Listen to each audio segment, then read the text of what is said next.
Kalau orang panikan, kan situ goyang tuh. Iya. Udah langsung malah dibanting udah jadi. Alurnya tuh dibikin dalam lagi gitu kan, dikikir lagi. Enggak, itu maksudnya kan bannya harus pensiun artinya itu. Iya emang udah waktunya, kenapa mesti kasihan? Udah waktunya pensiun tapi dia tetap suruh kerja gitu loh. Lu kadang-kadang kasihan ban, kasihan orangnya lah.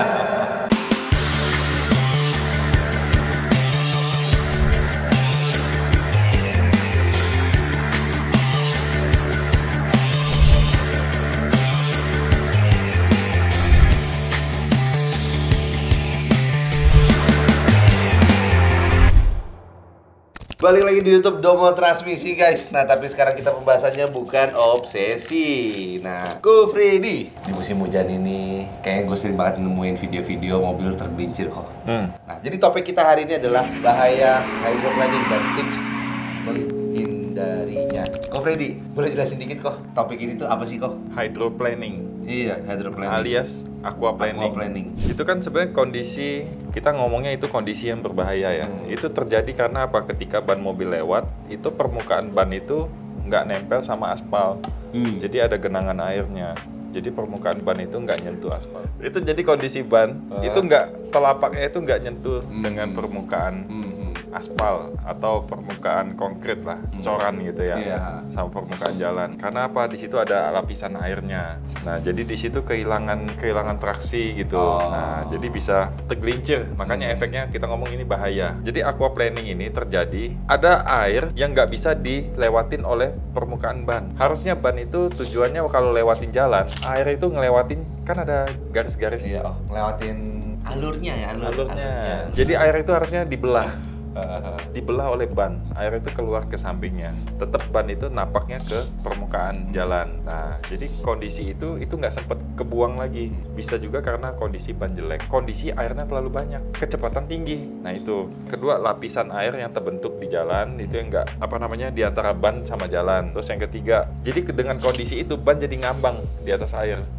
Karena ada faktor kecepatan tadi, sama air nggak sempet dibelah, kecepatan, makanya ban ngambang dia.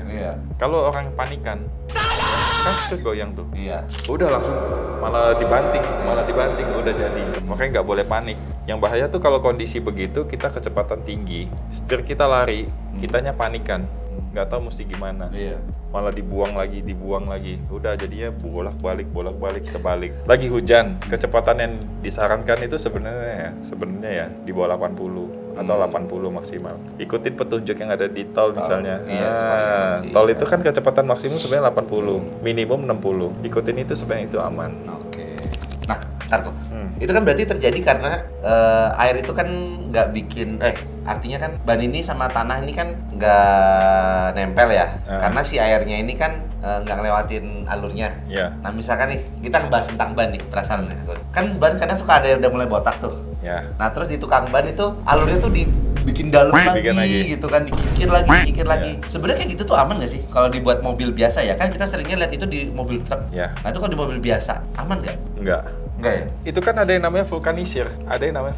Jadi telapaknya udah tipis, dia ditambah daging ibaratnya. Tambah daging terus dikikir ulang. Nah nanti dibentuk ulang. Nah cuma kan kadang itu lem-lemannya itu nggak bagus, vulkanisirnya nggak bagus. Kadang ada yang sebagian malah bisa copot. Kalau copot bahaya itu. Nah, cuma kalau nggak ada yang main langsung dibelah, di dalamin lagi. Di bannya langsung. Kalau bannya memang modelnya masih tebel, masih bisa dapatlah sedikit. Tapi kalau bannya udah bener-bener udah tipis banget, waktu di krok ini udah kelihatan serat benangnya. Iya itu udah susah. Ya nggak bisa. Tapi umur ban itu kan ada, udah di atas 5 tahun itu bagusnya ganti. Karena karetnya udah nggak elastis. Apalagi udah mulai retak. Nah ini kan musim hujan ini barengan dengan kondisi mau liburan nih, akhir tahun. Hujan, liburan, banyak yang pergi jalan. Ban kalau udah jelek mending ganti. Makanya tekanan angin itu penting. Kembang alur ban itu penting, ya kan? Terus kalau lagi kecepatan di tol itu usahain jangan terlalu tinggi. Apalagi kondisi hujan. Nah itu tips buat amannya sih sebenarnya ya. Bobot muatan juga nggak boleh terlalu banyak overload. Tapi beda sih, biasa kalau liburan akhir tahun itu nggak se-ekstrim kayak liburan lebaran. Dia pulang kampung ya bener-bener pulang kampung. apa aja dibawa pulang ya gitu. Apa aja pokoknya sepeda ini semua dibawa lah pokoknya. Kalau libur akhir tahun kayaknya lebih cenderung ke jalan-jalan. Iya, jalan-jalan aja. Mungkin yang nggak terlalu jauh, tapi tetap aja waspada kalau musim hujan ini. Bahaya aquaplaning. Cara mencegahnya, yaitu kurangi kecepatan kalau jalanan basah, ya kan? Kalau bisa kita hindarin genangan, kita hindarin, ya kan? Kalau nggak bisa hindarin, ya udah kurangin kecepatan. Habis itu apa? Periksa kondisi ban. Kalau ban ya udah terlalu jelek, udah terlalu tua, udah gundul apalagi, ya udahlah jangan dipaksa gitu loh. Kasian banget bannya. Kasian lah, nyawa lebih kasian kan bannya. Kok kasian ban? Enggak, itu maksudnya kan bannya harus pensiun artinya itu. Ya emang udah waktunya, kenapa mesti kasian? Udah waktunya pensiun tapi dia tetap suruh kerja gitu loh. Kadang-kadang kasihan ban, kasihan orangnya lah.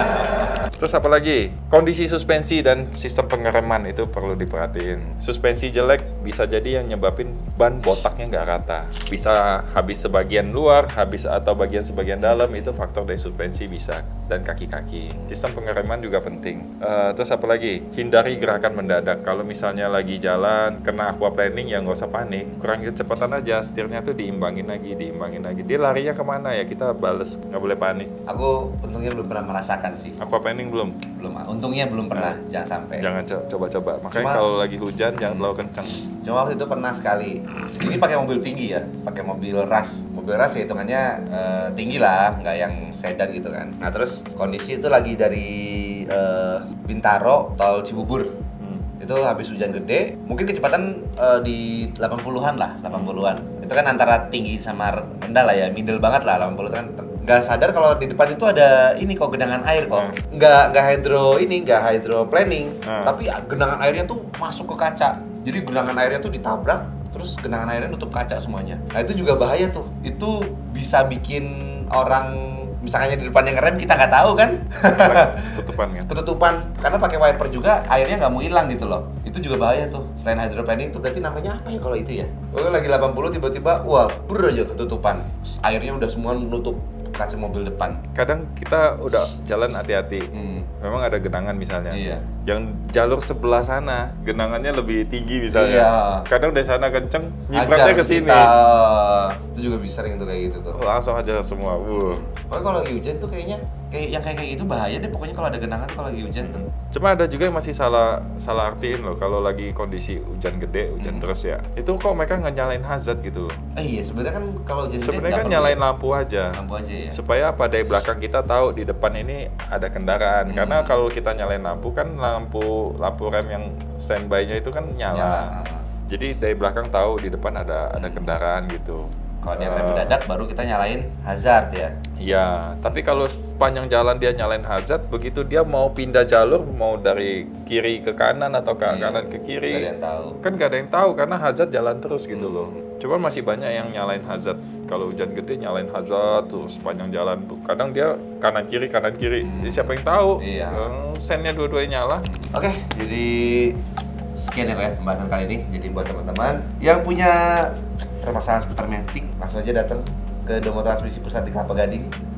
Terus buat yang tinggal di daerah Bintaro bisa langsung ke Domo Transmisi yang ada di Bintaro.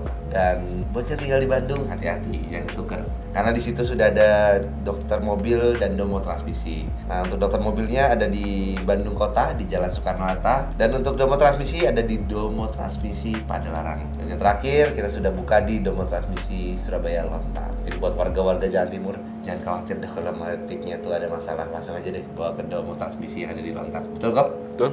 Dah, tanpa lama lagi. Domo Transmisi, dokter matic.